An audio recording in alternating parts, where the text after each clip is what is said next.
निर्लज्ज बेटा। कुंती देवी को पता था उनका इस घर में रहना उनकी बहू सुरभि को बिल्कुल नहीं भाता था, लेकिन जाएं भी तो कहाँ जाएं। इस उम्र में बड़े बेटी ने तो पहले ही पल्ला झाड़ लिया था। ऐसा नहीं था, हम पति पत्नी बोझ थे। मेरे पति नारायण जी को अच्छी खासी पेंशन मिलती थी। हमें अपनी ज़रूरतों के लिए किसी के आगे हाथ नहीं फैलाने पड़ते थे। हाँ, लेकिन इस उम्र में हम बहू का हाथ नहीं बटा सकते थे। हमारे काम बहू को ही करने पड़ते। बहू की मदद को नौकर थे, लेकिन फिर भी बहू हमें बोझ समझती थी। आज सुबह से तबीयत कुछ ठीक नहीं। कुंती देवी बहू के पास गई। बहू, मेरी बीपी शुगर की दवाई ख़त्म हो गई है। सुबह से तबीयत कुछ ठीक नहीं लग रही, इसलिए सुनील को फ़ोन करके ज़रा कह दो कि ऑफिस से शाम को लौटते समय मेडिसिन लेते हुए आएं।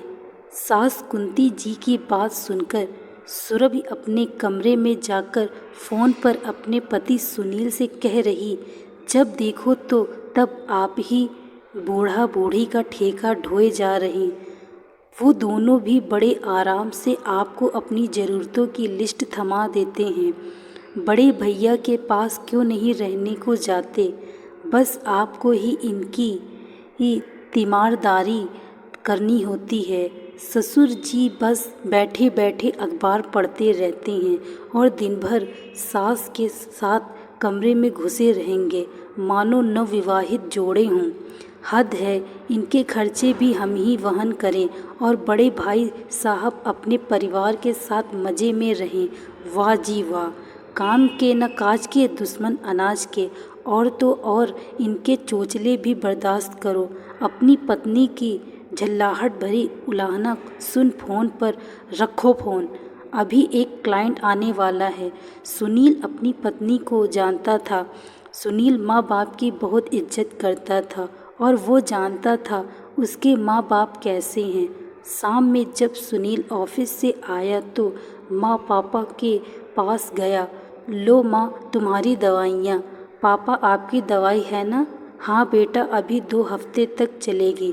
सुनील के पापा नारायण जी बोले। सुनील के पास उसके माता पिता रहते हैं, अपना मकान है, इसलिए सुनील को घर का किराया नहीं देना पड़ता, क्योंकि मकान पापा ने ही बनवाया था। और हर महीने अच्छी पगार पर काम करने वाला सुनील सॉफ्टवेयर इंजीनियर है। दोनों बच्चे, बेटा और बेटी, शहर के प्रतिष्ठित स्कूल में पढ़ रहे हैं। सुनील अपने माँ बाप को हृदय से पूजता है, एकदम श्रवण कुमार की भांति, और वो एक पैसा उनसे नहीं लेता। उनके सारे खर्चे खुद उठाता है। उनकी हर छोटी बड़ी एक एक ज़रूरतों की पूर्ति करता है। सुनील की पत्नी को बिल्कुल पसंद नहीं था, लेकिन सुनील माँ बाप के मामले में पत्नी की नहीं सुनता था। सुनील के पापा की पेंशन जमा रहती थी। बैंक बैलेंस लाखों का है, लेकिन सुनील को इन सब का लालच नहीं था। उसका कहना था, जब मैं अपने माँ बाप का खर्च उठा सकता हूँ तो मैं पुण्य कमाने से क्यों पीछे रहूँ। सुनील के पापा उसको बहुत बार महीने का खर्च देना चाहें, लेकिन सुनील ने लेने से मना कर दिया। माँ पापा सुनील को बहुत दुआएं देते थे। उनकी दुआएं का ही असर था। सुनील दिन रात तरक्की करता जा रहा था। सुनील को खुद का गर्व था कि उसके माँ बाप और उनकी दुआएं उसके साथ हैं। एक दिन सुनील के बड़े भाई का फ़ोन नारायण जी के पास आता है। सादर प्रणाम पापा, आप लोग कैसे हैं? मिश्री घुली आवाज़ सुन नारायण जी को दाल में कुछ काला लगा। हाँ बेटा बोलो, कैसे तुमने आज बूढ़े माँ बाप को याद किए हो?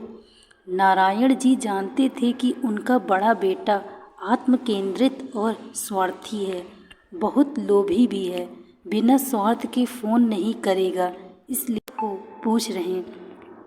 वो पापा, दिनेश को विदेश भेजना है, करीब 25 से 30 लाख की ज़रूरत है और आपके पास है ही, इसलिए अपने पोते के लिए आशीर्वाद स्वरूप दे देते तो आगे की पढ़ाई में मदद हो जाती। सीधे तौर पर बिना लाग लपेट के बोल रहा। इतना सुनना था कि नारायण जी के तन मन में आग लग गई है। जोर से चिल्लाकर बोले, कैसा पैसा, कौन हो तुम और किस हक से बोल रहे हो कि तुम्हें अपनी मेहनत की कमाई दे दूं? तुम जैसा दोगला नमक हराम खच्चड़ बेटा किसी को ना हो। आज तक तो माँ बाप की याद नहीं आई, कभी माँ बाप पर 1 रुपया खर्च नहीं किया। आज ज़रूरत पड़ी तो इतने अच्छे बन गए। मेरे पैसे पर सिर्फ सुनील और उसके बच्चों का हक है और अब से, आज से, अभी से तू मेरे लिए मर गया। कभी भी हम दोनों को पूछना नहीं कि हम कैसे हैं, जीवित भी हैं या मर गए। पैसे की बात आई तो फ़ोन घुमा बैठा है। आज के बाद मेरे पास फ़ोन न करना कहकर गुस्साए नारायण जी फ़ोन को काट दिए। ड्राइंग रूम में बैठा सुनील सब सुन रहा। अपने बड़े भाई की कुचाल को समझकर व्यथित है कि खुद वो सरकारी पद पर हैं, अच्छी खासी तनख्वाह है, फिर भी माता पिता के पैसे पर गिद्ध जैसा नज़र गड़ाए बैठे हैं। छी, कैसी निर्लज्जता है ये। अपनी बेटी को इंडिया में भी तो पढ़ा सकते हैं, विदेश क्यों भेजना भाई। किचन में काम कर रही सुरभि भी ससुर जी की कहा सुनी से लज्जित हुई होगी या नहीं, लेकिन मन ही मन खुश हो रही कि सास ससुर का सारा पैसा सुनील को ही मिलेगा। लेकिन उसका हृदय यह सोच में वंचित है कि सुनील जैसा संत पति उसको मिला है। क्यों? या तो पिछले जन्म का पुण्य रहा होगा या गंगा में डुबकी लगाई होगी, तभी तो ऐसा पति पाई है। नहीं, हरदम वो प्रयासरत हो तो रही ही कि सुनील को उसके माँ बाप के विरुद्ध कर सके, लेकिन वो कभी कामयाब नहीं हुई। सुनील ने कभी पत्नी की बातों को सुनकर माँ बाप से ना कोई सवाल करता, ना घर में कलेश, क्योंकि वो अपने माँ बाप को अच्छे से जानता था।